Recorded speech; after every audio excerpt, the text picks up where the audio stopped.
본문 내용 여러분 너무나 잘 아는 거죠. 시몬이라는 바리새인이 예수님을 초청했어요. 그래서 초청한 거는 예수님을 존중해서 초청한 게 아니라 뭔가 책 잡을 거 없나 해갖고 초청한 거였어요. 그러니까 존중해서 초청한 것이 아니었기 때문에 들어와도 유대인들이 보통은 샌들을 신고 다니고 먼지가 나니까, 그죠? 건조한 땅이니까 들어가면 발 씻을 물도 주고 기름도 발라주고 건조하니까 이렇게 해줍니다. 근데 그렇게 한 게 아니었어요. 존중해서 초청한 게 아니라 뭔가 책 잡으려고 초청하니까 가만히 있었던 거죠. 근데 예수님은 온 걸 알고 동네에 죄인인 여자가 있어요. 무슨 죄를 지은지 모르지만 죄인이에요. 모든 사람들은 손가락질하는 여인이라는 거죠. 그 여인이 예수님 발 옆에 와서 울면서 눈물로 예수님의 발을 적시고, 죄인이니까 삶이 힘들고 손가락질 받으니까 예수님 옆에 와서 눈물로 발을 적시고 머리털로 닦고 기름을 부은 거예요. 발에다가 입 맞추고 최고의 경의를 표현한 거죠. 그 예수님이 이제, 시몬은 무슨 생각했습니까? 야, 이거 이상하다. 이 죄인인 여자가 왔는데 모르네. 선지자였다면 알 텐데 이 거짓말이구나, 예수님에 대해서. 그런 생각할 때 예수님이, 야, 내가 너한테 할 말이 있다. 500데나리온 빚진 사람, 50데나리온, 두 사람 다 탕감받았는데 어느 사람이 사랑을 많이 받은 거냐? 그거는 많이 탕감받은 사람이 많이 사랑받은 거죠. 그렇지. 너는 내가 들었을 때 발 씻을 물도 안 줬어. 근데 이 여자는 내게 와서 눈물로 내 발을 닦아줬어. 너는 내가 들었을 때 입 맞춰주지도 않았어. 손님이 오면 당연히 입 맞추기 그것도 안 했어. 근데 이 여자는 내 발에 입 맞추기를 그치지 않았어. 너는 내가 들어왔을 때 일반적으로 하는 감람류 올리브유도 붓질 않았어. 근데 이 여인은 와서 내게 뭘 벗어? 향유를 부었다. 그러면서 이 여자가 더 많이 사랑받았음을 얘기합니다.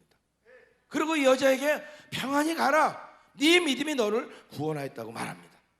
여러분 보십시오. 두 인물이 있습니다. 예수님을 중심으로 시몬이라는 인물이 있고 여인이라는 인물이 있어요. 시몬은 바리새인입니다. 종교적으로 높은 위치에 있는 사람이고 세상적으로 자긍심을 갖고 있는 사람이에요. 여인은 누구나 아는 죄인입니다. 바닥을 사는 인생이죠. 정반대 위치에 있는 두 사람입니다. 그런데 두 사람 다 어떤 자리에 있습니까? 복된 자리에 있는 거죠. 왜? 예수님과 함께 있으니까. 마치 여러분들이 여기 예배를 드리는 것처럼 여러분 두세 사람이 내려오셔서 우리 주님을 함께 하십니다. 아멘.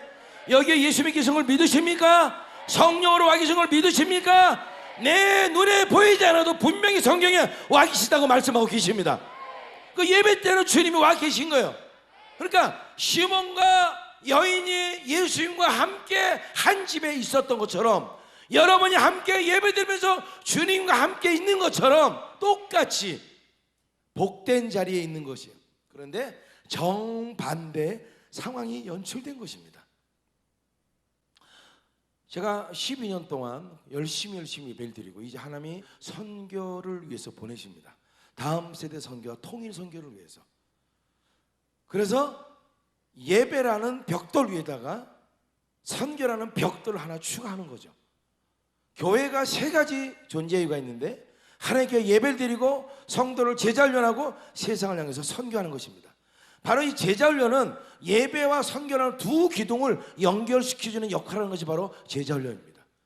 그래서 예배라는 12년 동안 열심히 예배 드리고 이제 선교 시즌으로 나가는데, 그 나갈 때 하나님이 저에게 주신 깨달음이었어요. 그 두 가지가 있는데, 첫 번째 한번 따라 봅니다. 예배는 죽은 나를 살린다. 다시 한번, 예배는 죽은 나를 살린다. 믿으면 아멘. 여자에게 말했습니다. 내 죄의 사함을 받았느니라. 내 믿음이 너를 구원하였다.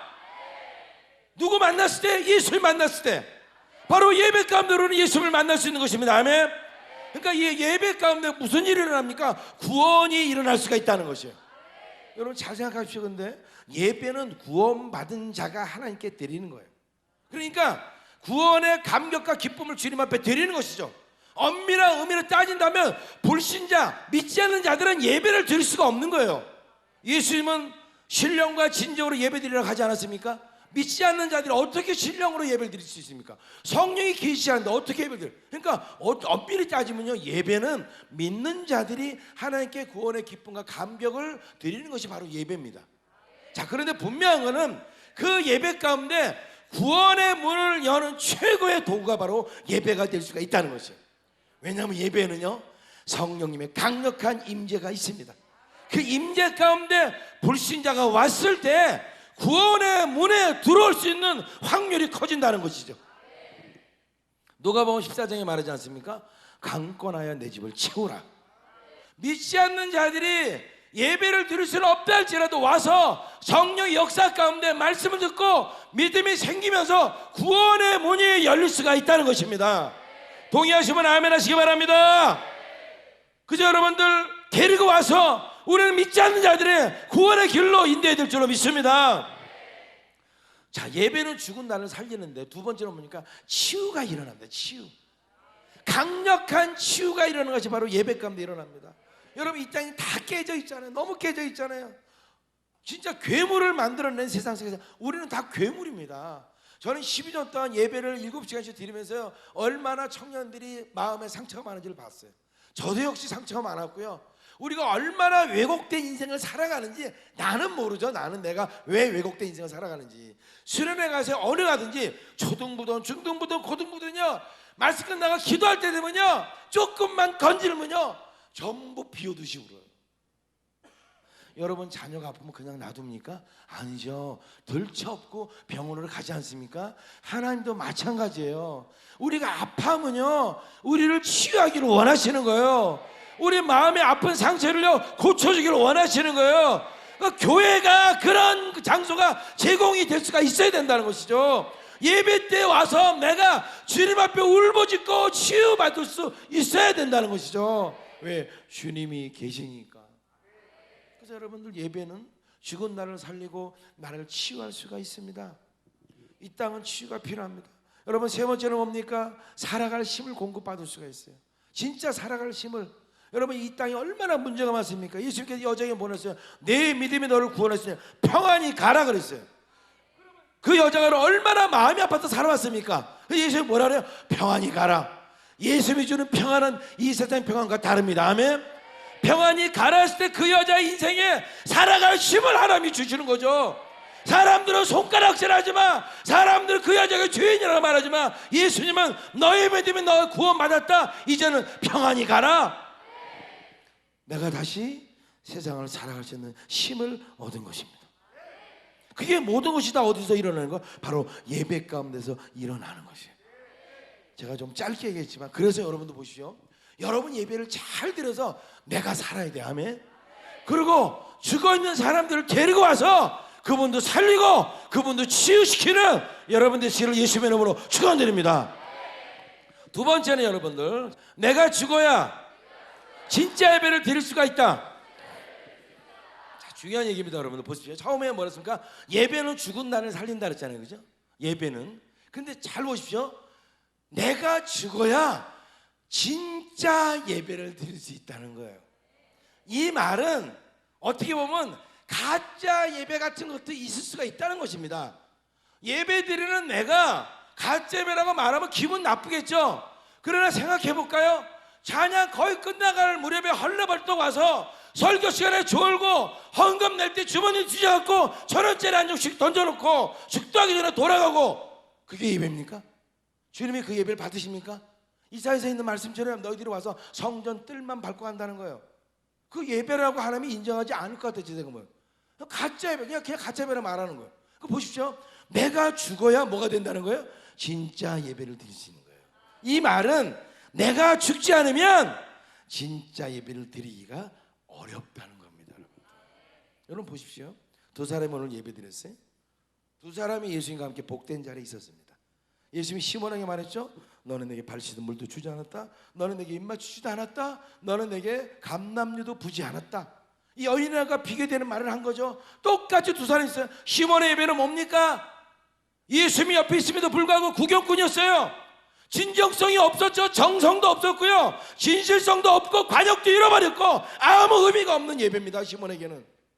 근데 여인에게는요, 자기가 주체자가 돼서 자기의 최고의 정성을 다했고 자기의 진정성을 다했고 삶이 변화될 수 있는 진짜 예배를 드릴 수가 있었던 것이에요. 똑같이 예수님과 함께하며 예배 자리에 있었지만 시몬은 가짜 예배를 드리는 것이고 여인은 진짜 예배를 드릴 수가 있었던 것입니다. 뭡니까? 내가 살아있으면 진짜 예배가 될 수가 없어요. 예배는 뭔지 아십니까? 내가 죽고 그리스도가 사는 시간이 바로 예배인 것이에요. 예배는요, 갈라디아 2장 20절, 내가 그리스도 안에 십자가에 못 박혀 죽었고 내 안에 그리스도가 사는, 그것이 바로 확실하게 일어나는 시간이 바로 예배라는 것입니다. 내가 죽어야 예수님이 보이는 거예요. 내가 죽어야 하나님의 음성이 들려지는 거예요. 내가 죽어야 성령의 역사가 일어날 수가 있는 것입니다. 왜 시몬은 가짜 예배를 드렸습니까? 시몬은 자기가 죽지 않았어요. 자기가 여전히 주인이었어요.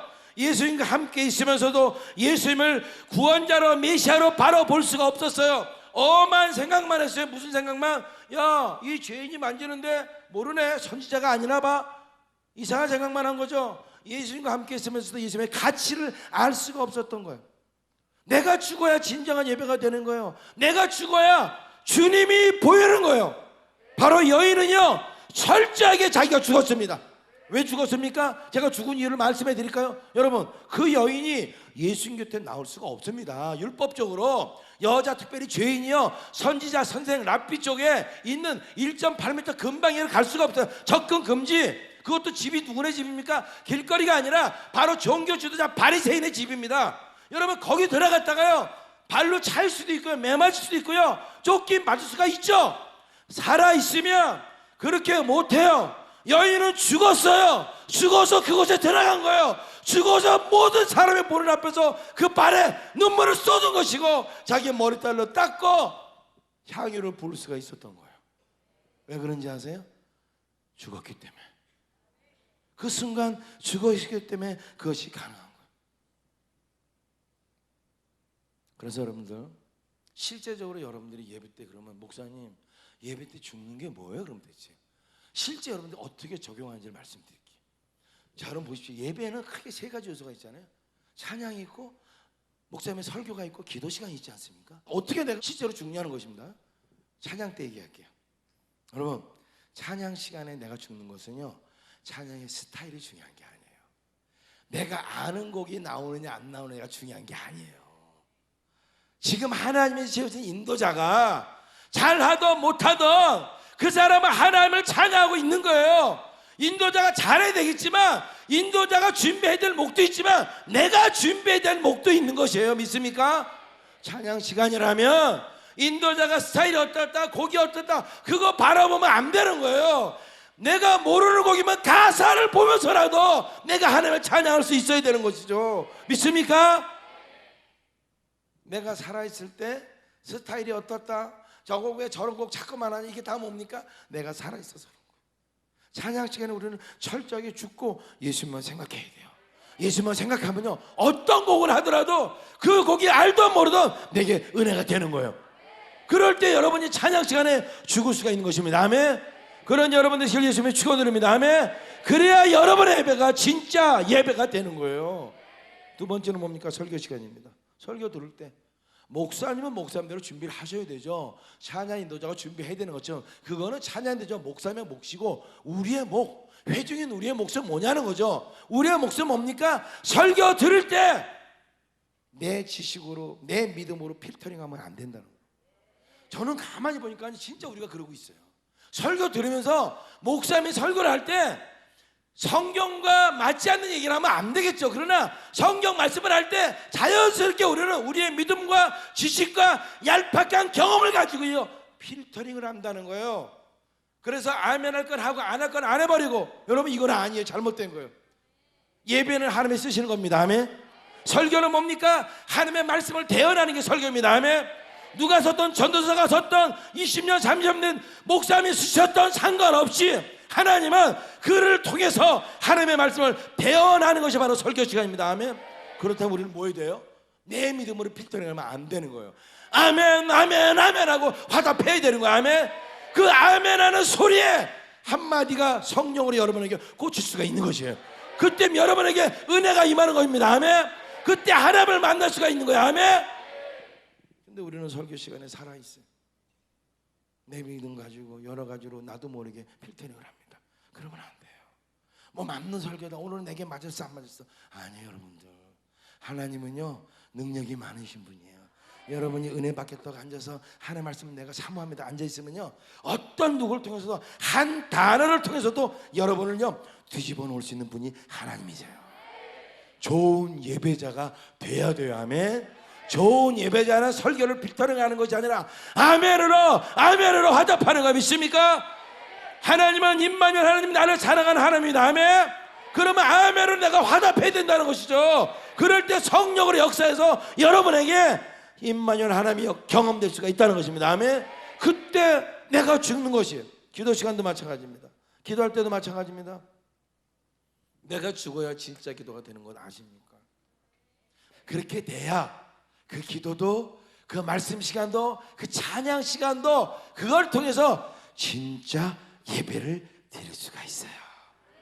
내가 죽지 않으면요, 찬양 끝나고 나서 저 인도자 틀렸다, 그런 얘기는 하고 있고요.